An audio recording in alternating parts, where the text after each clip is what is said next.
Well, greetings, ladies and gentlemen of the interwebs. We're back once again for another review podcast, and this week was actually kind of a tough one. There was actually a lot of releases out this week that I had to pick from, and I decided on Argo, but I'm sure a few of you are surprised I haven't seen Taken Taken 2. After all, I've said a lot of good things about the first Taken. It's a really, really great action film. Check it out.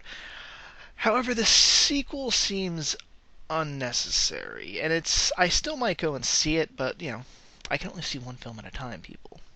Unless start spreading the word. Let me get enough viewers so I can make this financially viable to to do. Yeah, that's not gonna happen, is it?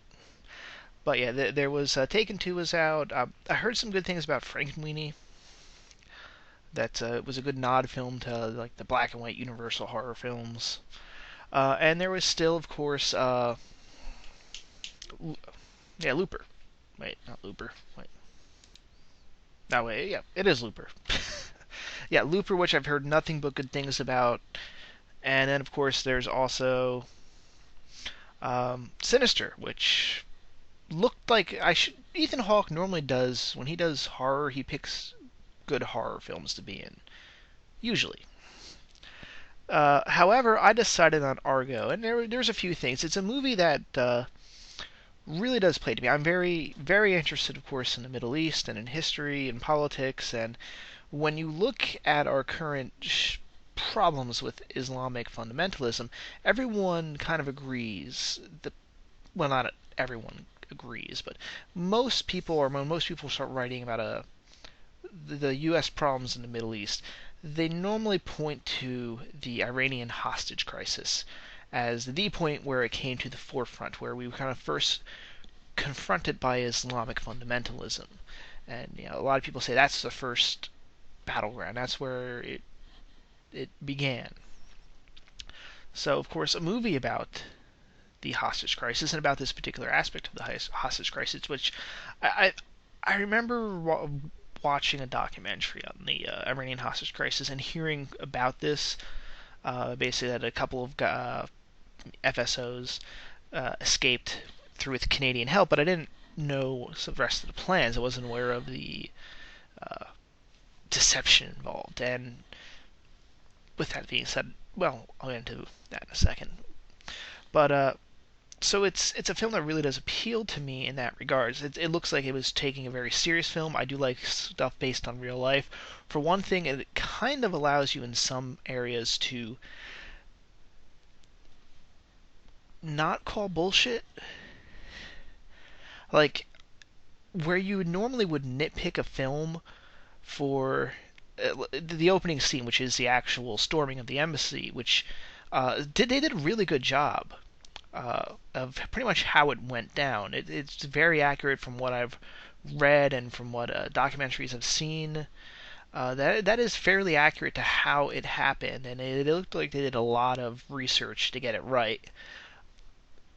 So, normally you'd go, oh, why would they hold it? Why would they hold their fire? They'd shoot. I mean, who was running this? That would be nitpicking it, because in real life they didn't do that. They didn't have the Marines open fire, and they just used tear gas. And oh, come on, that's convenient that they were able to destroy all the files.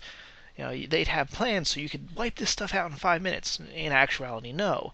And it's kind of nice to be able to. It's nice how real world has all these plot holes. Which is, kind of shows the artifice that we assume is real from Hollywood. A lot of us, we all know there's truth.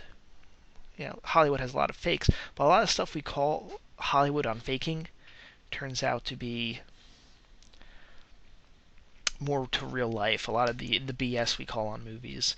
Hell, I remember even in Gladiator, they cut out a subplot where Maximus wound up sponsoring an olive oil.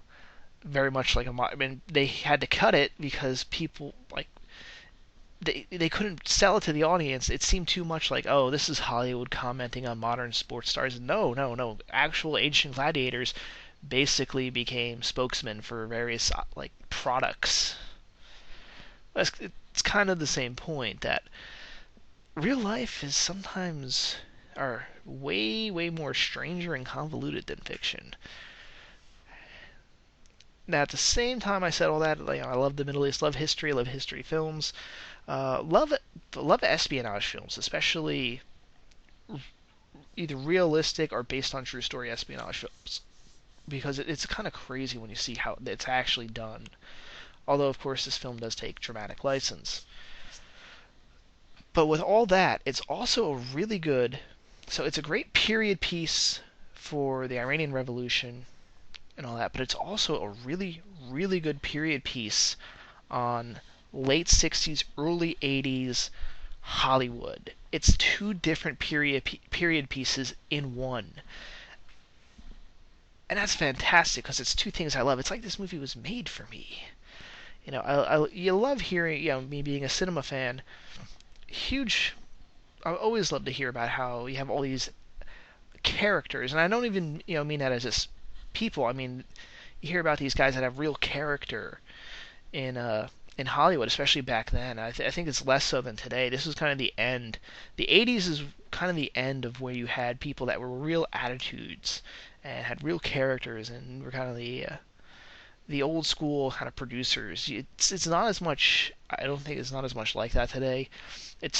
I hate to use the term more corporate, but what I mean by that is it's less a small group of these producers that kind of all know each other, and it's all about their kind of personality that runs things, and it's a little bit more business-like.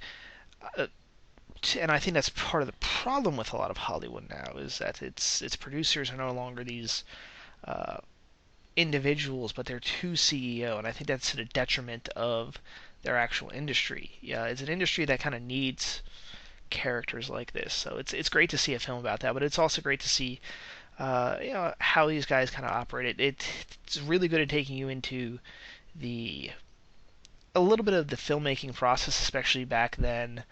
Um, you get to see how you have to go from scripting, how they had to promote films before the internet, before you could release a trailer online and put it on YouTube and start stuff up that way. You'd have stuff like script readings, which these would be press events. They don't have these nowadays, and nowadays you would never see a studio do a script read for a movie they're about to try to promote because you'd ruin the movie. Everyone would know, you have to try to keep this stuff secret. Well, back then, you'd have a press script reading. Maybe a few fans would show up. The people these had to be diehard fans, though. For the most part, their script, their movie press, who are not going to give a whole lot away the plot. It's not like the internet now where you'd have the entire thing filmed and put up within literally by the time you ended the event. So it's kind of great to see that. Well, I suppose we should start into the actual film. I don't want to go point by point, but I do want to say how really funny this film is. And it's not funny in a way that it's supposed to be a comedy. It's really good at a serious film that has a lot of funny moments in it. And I mean, it's a lot of it is just that situational humor, and there's people having really good lines, people giving a lot of snarky comments, and you kind of believe. Again, this works with a lot of them come from the producer character, played by Alan Arkin, Lester Siegel. He plays a really great. He's got this Hollywood producer that they kind of go to have their artificial film made. I suppose I should just do a synopsis of the film in case you're completely blind on it. The film is about a true life CIA operation in which during the Iranian hostage crisis, 6 embassy workers escaped in the back or out a back door of the consulate building, which was separate from the main embassy, and took refuge in the Canadian ambassador's home. And of course, the CIA has to figure out a way to get them out, and one of their agents, played by Ben Affleck, decides on faking being a Canadian movie. Go in, give these Foreign Service officers fake Canadian passports and pretend that they're part of a movie crew, and then take them out of Iran on a plane. And of course, he's got to set it up like he's got to sell the cover to the point where you've got to have a fake studio, an actual producer, just so you can you've got to sell it. So that's the basic point. So of course he goes to a friend that apparently they've used in the past, who played by John Goodman, playing the real life Hollywood legendary special effects, Oscar-winning special effects artist John Chambers. Who, if you've probably are aware of his work, but again, this is one of those guys that how should I put it, seen but never, you've seen his work, because he did the work he did effects on Planet of the Apes. In fact, that's how Ben Affleck's character gets the ideal to call in this guy and do the Hollywood thing, is because his son's watching Planet of the I think he said it was Return to the Planet of the Apes, and I guess him watching that, he remembers, oh wait, I know this guy in Hollywood. What if I were to? And it works very well. He's also worked on Mission Impossible, Lost in Space, The Munsters. These are all the '60s versions, of course. Outer Limits, and a lot of other things. He also worked a lot of bit on Leonard Nimoy's Spock Years, apparently. So a man whose work is quite well remembered, though he is not. Fortunately, he died in 2001. I think it would have been pretty. I think it would have been amazed that he became a major character in this little event that he played in. Which I have a feeling they might have over exaggerated his involvement. I'm not sure. I really have to read into the actual operation. But I digress. That's kind of my line there. Back to the characters, especially Alan Arkin and John Goodman. You have these guys that are constantly making kind of like snarky remarks, but their characters are such that you kind of believe that they would constantly be throwing out these insults to directors, or like you know let me see if I can think. They want to go, oh, so you want to be a Hollywood big check, come to town and put a movie out real fast and not do anything. And he's like, yeah. It was like, oh, you'll fit right in. Yeah, signs like that. You kind of believe John Goodman. They introduce his character very well, kind of doing this special effects work on some weird sci-fi film, and he's got the actor complaining that he can't act through the makeup, and he kind of responds to a snarky remark like, well, if he could act, he wouldn't be in a pig costume. Maybe it doesn't come off so well when I say it, but it works in the film. And it's characters you can believe talk like that. Even, how did I almost forget to mention this? We have Bryan Cranston's in this film as kind of Ben Affleck's boss, and hilarious. He's always good in what he's in, and he's especially good in this. He's another character where he's not necessarily trying to be funny like the Hollywood guys who are just being a little snarky and snobbish occasionally at the situation. He's more just being thrown into ridiculous situations and kind of going with the flow. Like, he gets questioned by the Secretary of State when he presents his plan of faking a Hollywood movie, and he's like, is this he's like, is this horrible plan, this is the best you got? He's like, yes, this is the best worst plan we have. And the way he plays that line, it's hilarious. But it doesn't detract from the scene at all. You believe that this is how this character would respond. And it's not like everyone pauses and like, oh, I don't believe you said that line type of thing. It's even the characters act like that's the way, especially he was phrased that questions, like that's kind of how you would respond. It's still funny, but it doesn't ruin the feel of the movie, which is really good to have. Sorry about that, drinking some water there. And very hard to achieve. A lot of films would try that and can't pull it off. Let's see if we have anyone else down on the list. The only thing I think you could probably criticize this film a bit is that they do have scenes with the 6 Foreign Service officers who are sitting in the embassy, who are sitting in this ambassador's house. But I don't think we ever get the sense of just how long they've been sitting there, how they were, the boredom of just sitting in the house and doing nothing. Kind of this, they get pulled out, I think, after about 60, 70 days. So,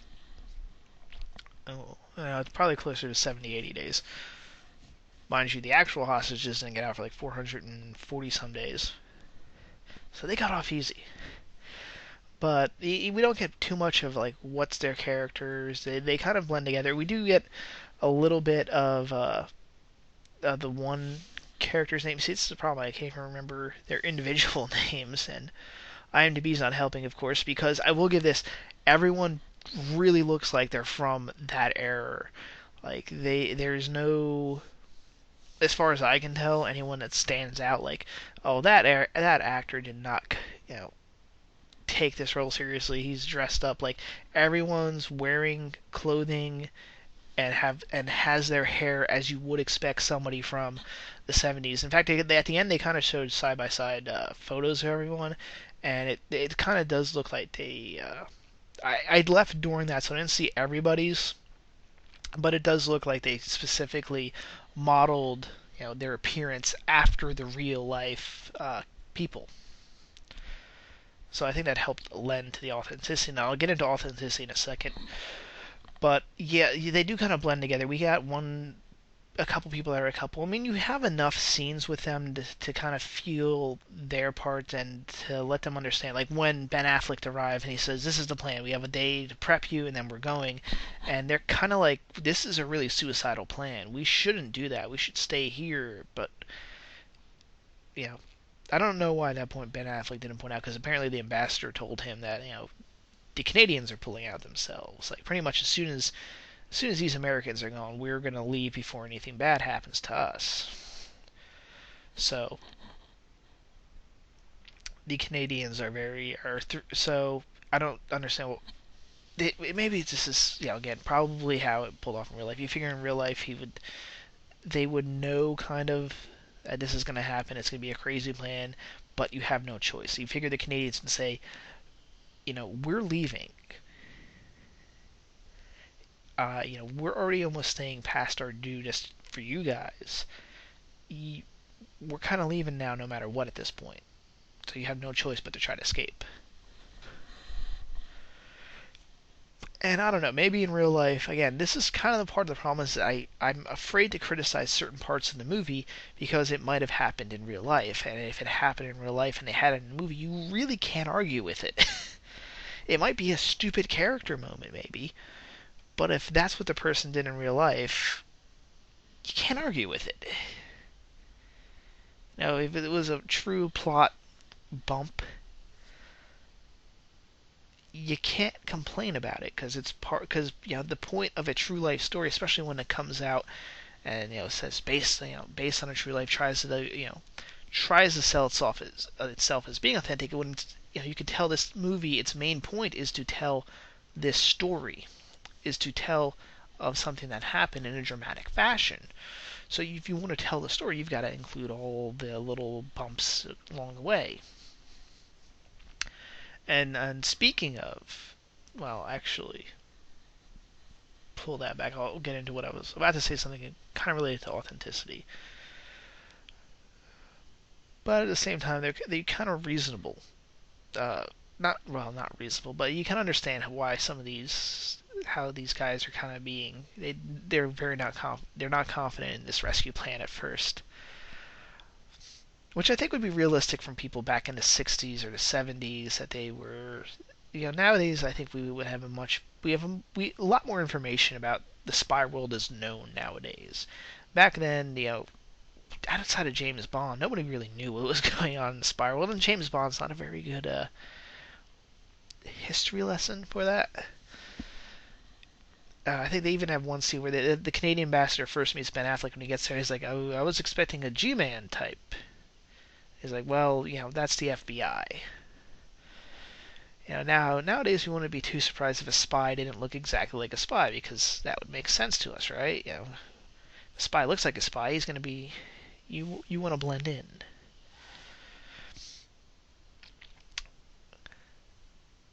And they kind of do the same thing with well, not the same thing, but they when they're kind of like, oh well, this is an audacious plan. Nowadays we know of all these audacious plans, and sometimes it's the audacious plan that works, but that wasn't as much as a modern day cultural trope as it was back then. So you can kind of understand, if you look at it from that perspective, why these foreign service officers would be suspicious. And for those of you that are getting confused, foreign service officer is the official title that embassy workers have, or American embassy workers have. Uh, I know that because I took the FSOT, the Foreign Service Officer test. Unfortunately, not a lot of people got selected this year. I made it past the first round. I passed the test. I almost got to the interview, which, if you kind of get to the interview, you almost pretty much have it nailed. Goddamn budget cuts. But yeah, so I probably should have mentioned that earlier when we were talking about interest in the film, because I was trying to become an FSO. I might still do. I can apply. I can continue to apply for a long time. I will probably do that for a while. Maybe next year. We'll see. I got other things to do. But in the meantime, so of course, then this immediately appealed to me, and I suppose now that I'm talking about that, I should also talk about, I think, what is kind of the 800-pound gorilla. Obviously, the film was in production long before the events in Libya, but its timing. Actually, I gotta say, the timing probably can only benefit this film, but it is kind of creepy how that happens, where we have an embassy that has been overrun in Libya.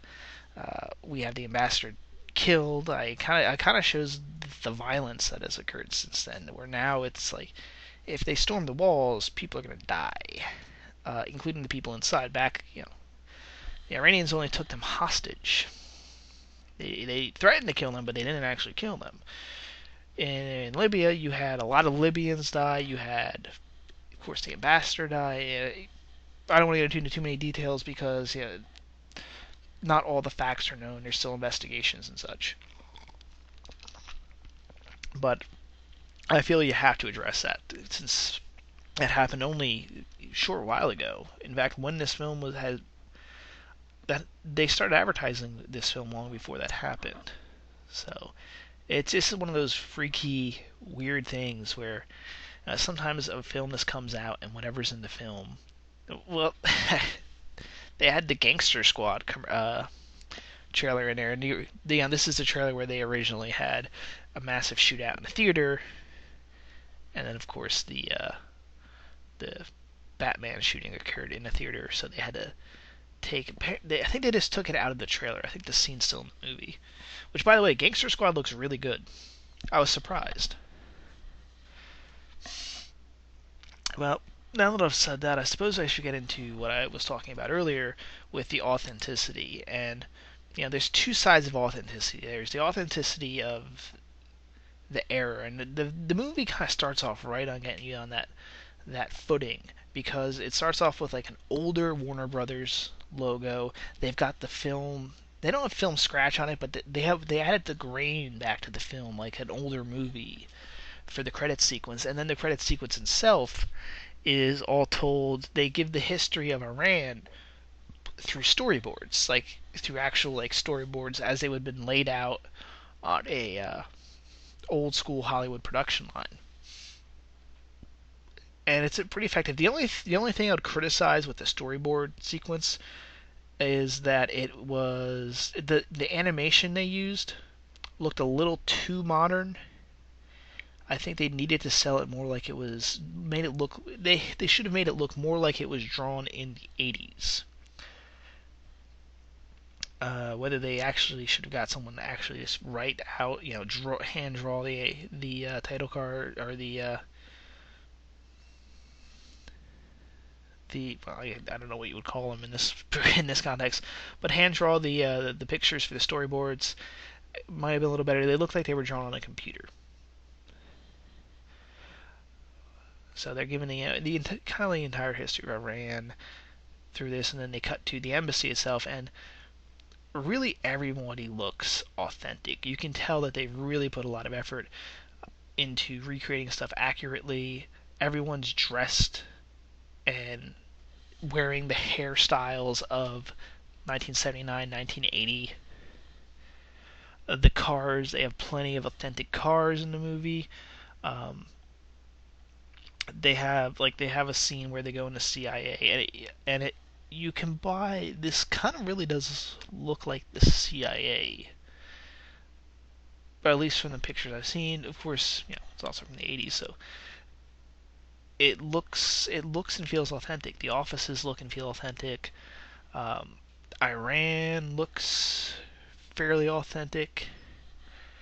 Um, so you could tell they put a lot of careful. The uniforms and equipment are fairly authentic for the period. You get an idea. It's really actually I'm really surprised. The militias, they even got like this rare. I think I've stated this a couple times before. One of the things I like to study is military uniforms, and they had an Iranian camouflage pattern that was kind of unique to Iran that a few of the troops were wearing. They all were equipped with the proper guns for that period. The Iranians weren't running around with AK-47s. They were equipped with the European. Oh, what's the name of it? It's not the FNL. Name escapes me, and I don't feel like looking up on Wikipedia right now. Uh, I actually now I remember it's the G3, which is a German-designed assault rifle, but it's kind of very ubiquitous to Western forces. In fact, the Iranians produce their own, which is it's it's good when I can catch those little details and go, that's authentic. They're using the right weapons. They're wearing kind of U.S. style fatigues, which for that era would have been accurate, since the U.S. was really just pumping Iran for a long time before that, full of its own, full of weapons. In fact, it's kind of weird when you see the Iran and Iraq War. It's almost like seeing the U.S. Army of that period go to war with the Soviet Army, although not as well trained. And of course, like I said, there's this unique kind of camouflage pattern that I've only really seen the Iranians of the late 70s and early 80s, where it's kind of a dot pattern. But they had them, so that was like, oh wow, that's good, because it's not too many people have that. So it tells me they actually put a lot of effort into doing it, and seeing all the cars and everything else, and seeing the toys and such. Hell, and again, for doing the and then on the Hollywood side, you see a lot of very authentic Hollywood stuff. Like you see guys in old the Cylon outfits from Battlestar Galactica. There's like a scene where there's a bunch of those guys extras just kind of hanging out on the studio set, and then you kind of suddenly hear, oh, we were trying to get to the producers' offices, because on these, especially back then, you'd have major producers' offices that people kind of rented and take over for a particular movie in the studios themselves. I think nowadays a lot of movie productions kind of just rent out particular spots, like this open office space. But I think there's still producers' offices in various locations. But you really get the authenticity from that. They wrote very well also for the fact that nobody has cell phones, which is part of the communication problems, and you kind of don't. It's one of those where you realize, geez, back then it really was a pain to get in contact with somebody if they weren't right directly at a phone. Let's see. I don't think there's much more else to go into, although I know I'm missing something. Um, I, God, I really need to take a note next time I go to the movies, just to be able to write down everything I wanted to write down. Well, then I guess since I can't think of anything else, it's time for summing up. So, Do I recommend this film? I kind of hate, but I think I'm going to start moving away from flat out recommending films or not, but it'll be a slow process. So I guess for today, though, we'll go with, yeah, yes, I do. For the reasons I recommend it. It's a really, if you're interested in this type of movie, a historical movie, or if you're interested in the Iranian hostage crisis or old school Hollywood, if you're interested in any of those things, or if you're interested in the espionage, this is worth checking out. It's a movie that surprisingly fits all these different things and does them all well. Again, it's helped with the fact that they are being so historically accurate, so it is very accurate to each of those individual things. It's very accurate to the Iranian hostage crisis. It's very accurate to how the CIA operates. It's very accurate to how the movie industry, because this is a weird incident in history where those three things all come to a collision. Performances are very well. Like I said, it's very funny. It's certainly worth a look at, and I hope this does well. Actually, it's going to be very tough competing. It had a decent enough audience, I think, when I went to go see it, and it attracted some people that I would normally not expect to go see this type of movie. We had a row or two behind me was a couple of younger girls who had almost like the stereotypical teenage, oh my god, that's a lot. Like you weren't thinking like this is kind of a thinking movie. What are you doing here? And I don't mean to insult all teenage girls, but they were really kind of falling into the stereotype, almost like a Valley Girl type thing, which is kind of weird to see in New Jersey in the winter.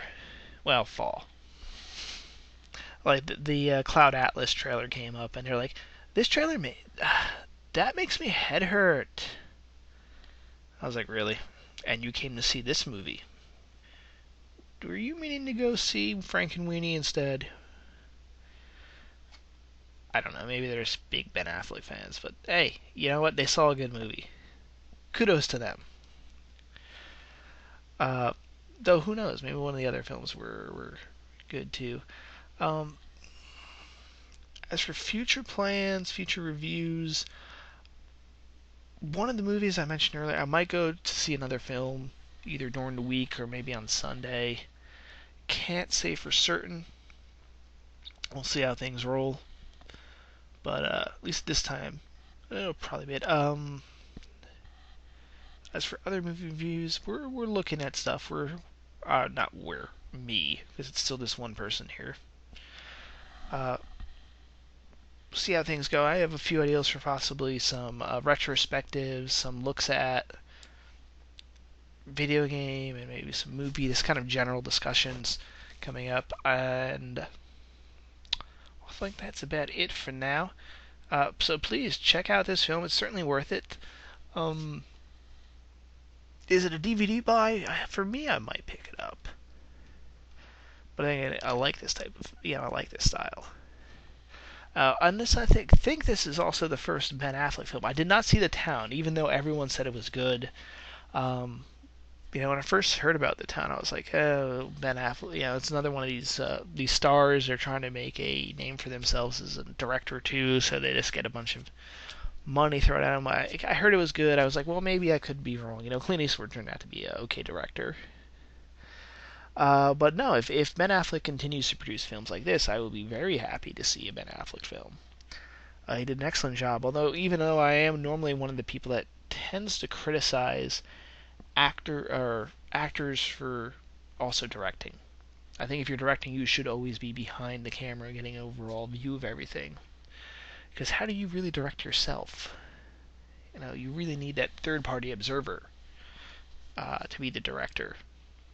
But that's a nitpick from me. Check out this movie, please, if you enjoyed the not extra long review for me. But if you enjoyed the long review, please subscribe and like, and spread the word, More views, the merrier. What the hell did I just say? The more views, the merrier. It's getting late, guys. Signing off.